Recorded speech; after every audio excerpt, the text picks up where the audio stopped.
गुरु ब्रह्मा गुरु विष्णु गुरु देवो महेश्वर गुरु साक्षात् परब्रह्म तस्मै श्री गुरुवे नमः।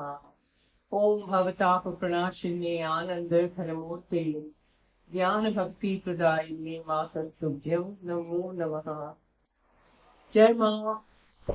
आगे कहते हैं इसके बाद एक जगह किसी मांस पिंड की तरह हृदय भी वैसी ही, स्थिति भी वैसी, पूर्ण रूप से पूर्णांग। हड्डी है या नहीं ऐसा पता नहीं लगता है, बड़ी हुई है फिर कभी शरीर लंबा हो जाता है, लेकिन नाम स्मरण की धुन शुरू है ये बात ध्यान में रख। ऐसा नहीं नामस्मरण बंद हो गया, संकीर्तन बंद हो गया मुंह से, नहीं, संकीर्तन करते करते करते सब हो गया है।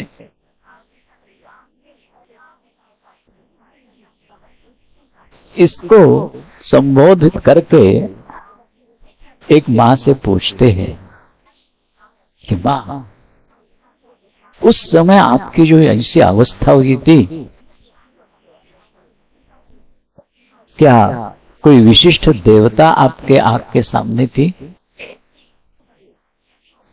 भगवान नामस्मरण हो रहा है तो किसी विशिष्ट देवता के प्रति अथवा जिसका नामस्मरण हो रहा है, हरे मुरारे मधुकैटभारे, तो भगवान श्री कृष्ण जी कहे आइए, तो भगवान श्री कृष्ण जी की छवि सामने आई तो अन्य किसी देवता की छवि सामने आई? इसमें मां का जवाब हमें ठीक शिक्षा देता है। मां कहते हैं कोई देवी देवता नहीं,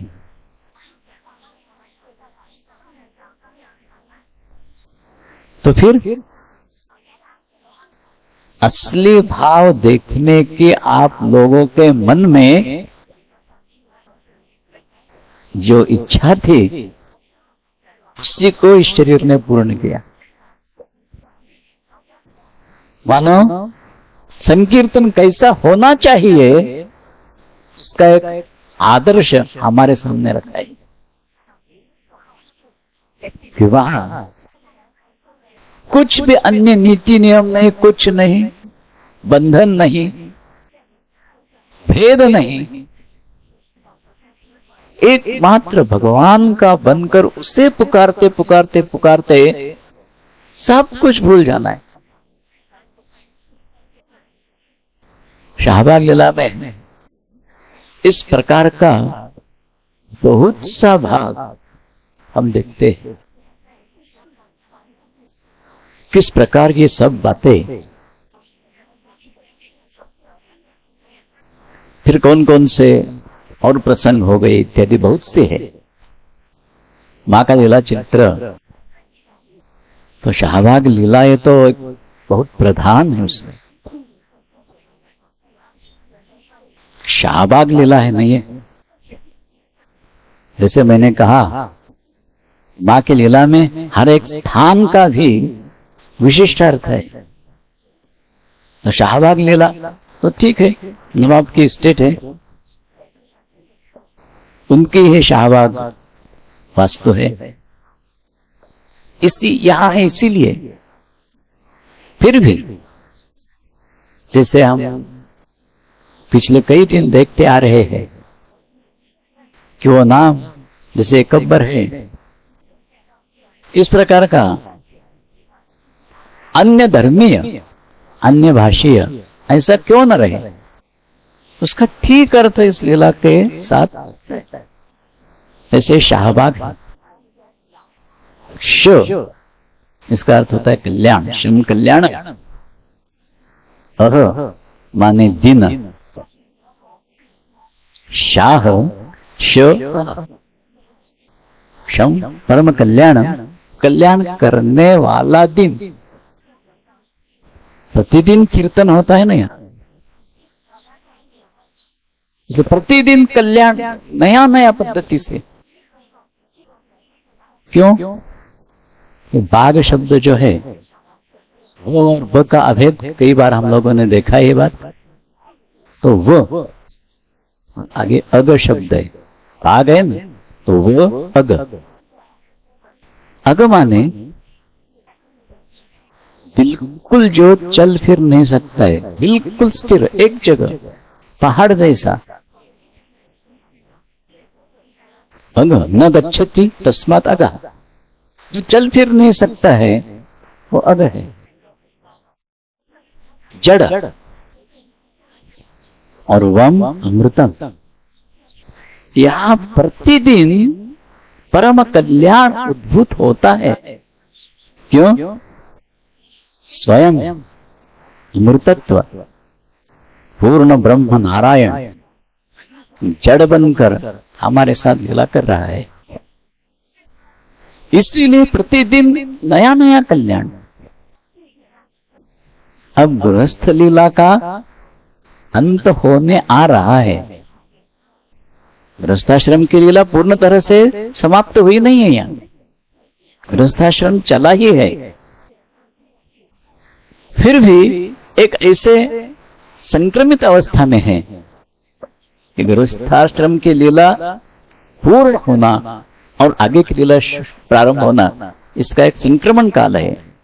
और यहां पूर्ण रीति से देखते हैं, अनेक बातें यहां जो है ना वो बड़ी अद्भुत है, लेकिन उतना समय हमारे पास नहीं है। थोड़ी आगे की बातें भी थोड़ी थोड़ी क्यों न देखना है।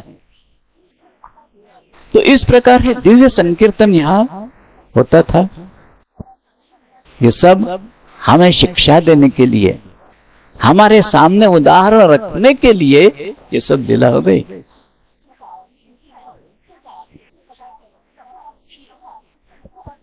उसके बाद ये लीला आगे चली है। चलते चलते हम आखिरी भाग तक एकदम जाते हैं इस लीला के। मां का भक्त समागम तो हो रहा है, और भक्त समागम विभिन्न प्रकार का, उसमें कई पूर्ण श्रद्धालु है, कोई श्रद्धालु है फिर भी उनकी चिकित्सक बुद्धि कुछ कार्य करती है। ऐसे नाना प्रकार के हैं।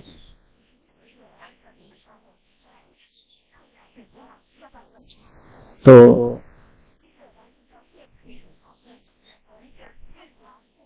एक बार ढाका में जन्मोत्सव मनाया है। एक तो भक्तों का अपरिमित उत्साह, मां की अत्यंत स्फूर्तिदायक उपस्थिति, और भोलानाथ जी तो उत्सव प्रिय थे ही।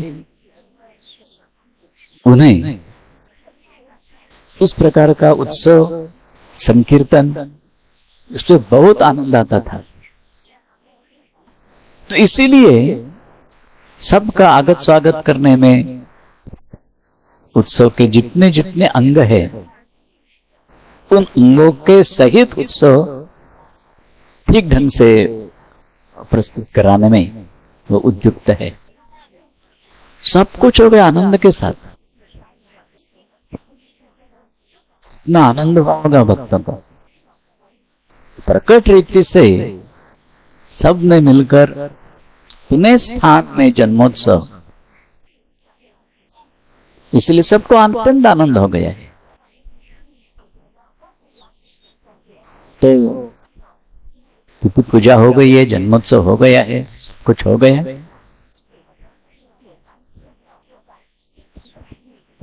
भोलानाथ जी से मां एक बाजू लेकर कहती है, हम लोग जाएंगे। जाएंगे? कहां जाएंगे? कहां जाएंगे बताते नहीं है। हम लोग जाएंगे। इतना बड़ा उत्सव में पैमाने पर लोग इकट्ठे हो गए हैं। में प्यार जता रहे हैं सब। फिर भी सब कुछ छोड़कर जाएंगे। ये जो लीला हो रही है ना, बड़ा अद्भुत दर्शन है हम लोगों के लिए। ये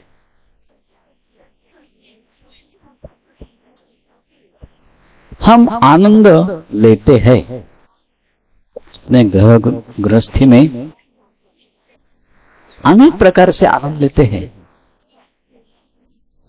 उत्सव मनाते हैं, पारिवारिक उत्सव, किसी का जन्म हो, शादी हो, शादी की सालगिरह हो, इस प्रकार बीच बीच में उत्सव मनाते रहते, उसी में आनंद बहुत आता है। फिर भी कभी ना कभी इससे परांगमुख होना ही है।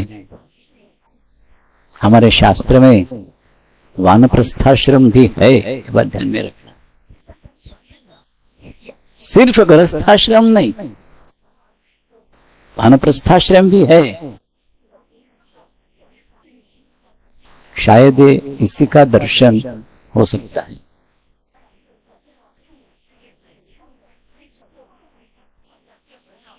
जन्म से लेकर कुछ काल तक माता पिता के साथ व्यतीत करते हैं हम लोग। उसके बाद हमारा गृहस्थाश्रम शुरू हो जाता है। वो कब तक? अंत तक छुटता नहीं।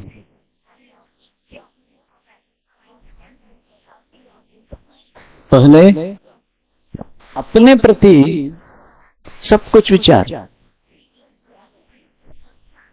कि मैं इस प्रकार ये काम करूंगा, वो काम करूंगा, ये सीखूंगा, इस प्रकार से मकान बनाऊंगा, इस प्रकार से उद्योग करूंगा। उसके बाद पूरा केंद्र अपना पुत्र कन्या, इनका गृहस्थाश्रम, ये हमारी जिम्मेदारी रहती है। इसी के लिए हम चिंतित रहते हैं। शादी हो गई बेटे की, पोता कब होगा? पोता होने के बाद उसके लालन पालन में लगते हैं। उसी की हर बात के लिए चिंतित होने लगते हैं हम।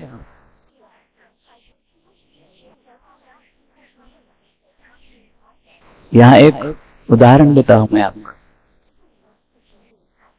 डोंगरे महाराज जी ने एक कथा बताई। वो कहते हैं एक बूढ़ा मेरी भागवत कथा में हर रोज आता था। सुबह शाम दोनों सत्र में बड़े ध्यान पूर्वक सुनता था। 3 दिन होने के बाद मेरे ध्यान में आया कि वो आया नहीं है। दूसरे सत्र में भी नहीं, तीसरे दिन, चौथे दिन, 5वें दिन, 6ठे दिन भी आया ही नहीं। बोले मुझे शायद ऐसा लगा कि बूढ़ा है, शायद कुछ बीमारी उत्पन्न हुई होगी। 7वें दिन आया। महाराज जी कहते हैं कि जब मैंने उसे पूछा, अरे क्यों नहीं आया तुम? कहता है मेरा पोता जाने नहीं देता था। मेरा पोता जाने नहीं देता था, इसलिए नहीं आ सका। महाराज जी ये कथा सुना के ये पूछते हैं कि देखो, विचार करके देखो, पोता दादा को नहीं छोड़ रहा है या दादा पोते को नहीं छोड़ रहा है? ओम भवताप प्रणाशिनी आनंद घनमूर्ते ज्ञान भक्ति प्रदायिनी मातम नमो नमः।